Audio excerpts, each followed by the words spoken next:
There's nothing the Apple fan community loves more than a juicy rumor, and that has certainly been the case for iPad 2.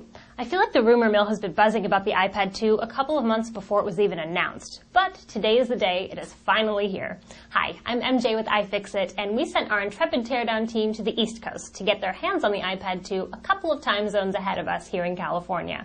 So while I'm waiting to get my hands on mine, here's what they found.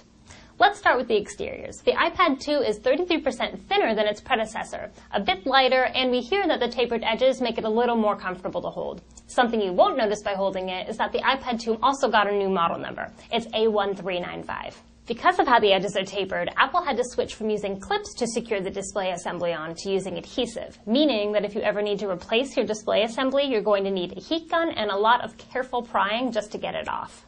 Once the display assembly was removed, we noticed that the iPad 2's battery was just a tiny bit better than its older brothers. The iPad 2's battery is a 25 watt-hour unit compared to the original iPad's 24.8 watt-hour battery. With such a small difference, it's safe to say that any improvement in battery performance can be attributed to software and other hardware changes. After disconnecting a few ribbon cables, our teardown surgeon was able to remove the logic board with ease. As expected, Apple used its A5 processor, but what we didn't know until recently is that this iteration is a 1 GHz dual-core processor with 512 megabytes of RAM. This is the first time Apple's used a dual-core processor in an iOS device.